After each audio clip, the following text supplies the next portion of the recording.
grand rising young grasshoppers. Welcome to another video of Black Stories, where I tell real-life events of my life. It's almost like a video diary. I'm really out here like the Black Teddy Duncan. If I get off track, just forgive me, gang. I'm high as a kite right now. Anyways, today's story will be about how I got pulled over with a gun in the car. No, I am not a YN. I'm not even close. Let's just dive into the story. So boom, it's summer 2022. I'm with two of the bros, we can call them Ron and Mac. So boom, original plans was having a three-man on the floor for the night. It's summertime, we looking for the hose. I had put some hose on the floor because my best friend at the time had a telly, a KA hotel. So I go scoop Ron and I go scoop Mac. So we made a stop to Walmart and then hit the hotel. So we waiting on the girls to get there, and we sitting in the car. I called her. She said she picking up chicken and she'll be there in a minute. So I had to piss right.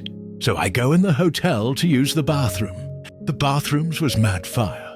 So I text my best friend like she picked a valid telly. It was smooth as hell. She never responded. 30 minutes go by. I text her again. Message ain't delivering. I try calling her, but it isn't ringing. It goes straight to voicemail. So I take my man's phone and call the number. That start ringing. So I'm like, cool, this a weirdo. We end up going to sit in the lobby cause my man's had to charge his phone. I'm chilling cause I don't put nothing past nobody. I didn't think she would start spinning, but I'm also not surprised are weird. And the gang not chopped or nothing. She asked me to slide, not the other way around. So the whole thing just blew me. And we never seen them come inside, so we might not even be at the right place. Until I looked at my phone and seen I was hid from the story. So I go on my burner and looked up her page. This girl dead posted at the hotel, weird, got the location marked and everything.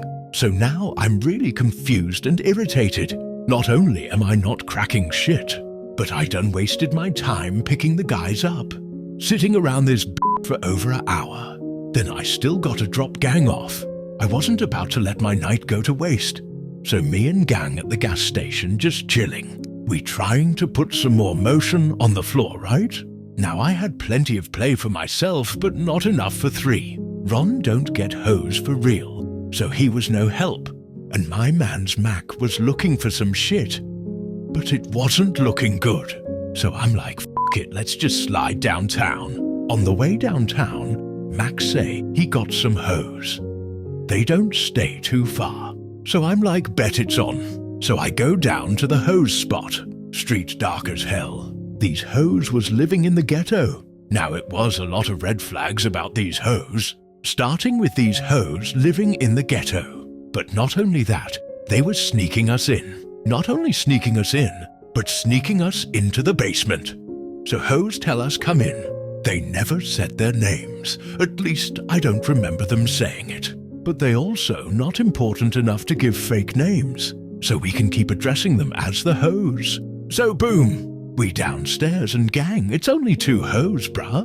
And not only that, these b****s look 12. I look at Ron and he peep. These hoes look mad young too. So Mac talking to his shit, and me and Ron talking to the other one. Now she did say they was both 19, but I wasn't hearing it. I just let Ron take the other one, and I just chillin' in the washroom. So after a few minutes, gang asked me, do I got rubbers? Now, if you a dude that's listening, it's highly essential to always keep a rubber on you, especially if you're out there playing the field. Every guy needs to have one of these in his wallet and stash some in his car. You know what I mean. I've only gone raw twice in my whole life, man. You can't trust these ladies. Always wrap it up, no exceptions. So I grab the condoms and hand them over. I wasn't trying to stick around for all that, so I just chilled in the car. At first I was cool, but then time kept ticking by.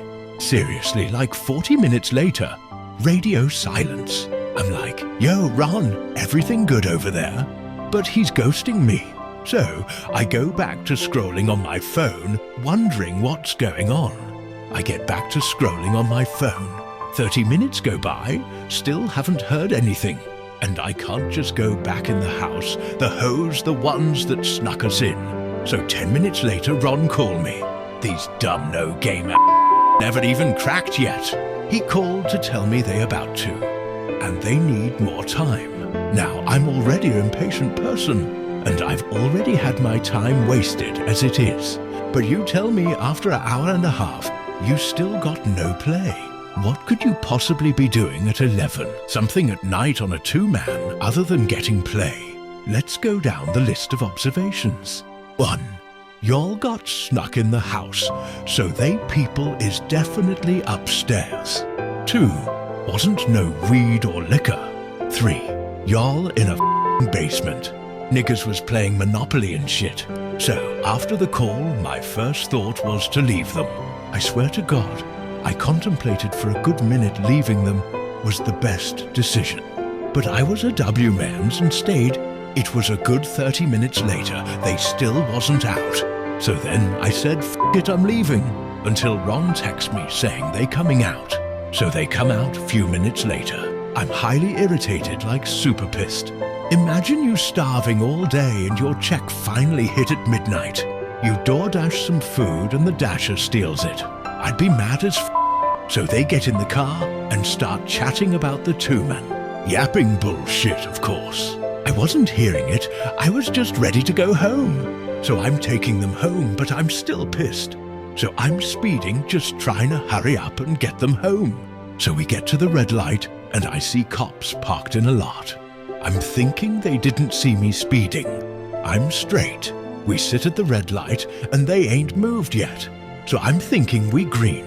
I was wrong. So as the light went green, we got flicked up.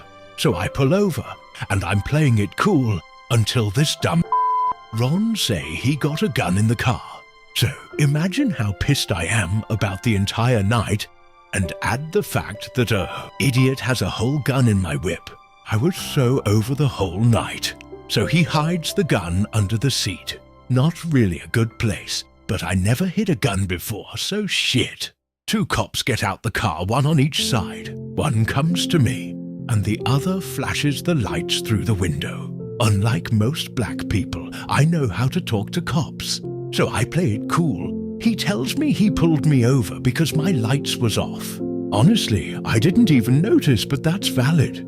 I tell him how I just started driving, and I already been pulled over for having my high beams on, and I didn't know the differences. So I told him I turned them off to avoid getting pulled over again. And they bought it.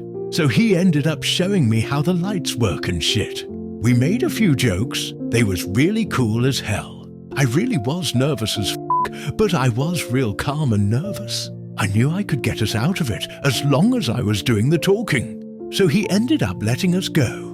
No ticket or anything. And after that we pulled off and just laughed about it. I wasn't cool with bro bringing pole in my car and not telling me, but I got over it. If God can get us out of that kind of situation, who am I to continue to be mad? So I took both of them home and took my ass home right after. I never heard from my best friend after that day. Never got any explanation or nothing. But I did end up fucking her close friend she fell out with. But that's a story for another day. Moral of the story, my good friends. Well, I can't really think of a moral. Don't trust hoes and always wear protection. Oh, and also make sure you turn your lights on at night. You will get pulled over. If you liked this video, please like, comment and subscribe. And as always, I love you and have a good night.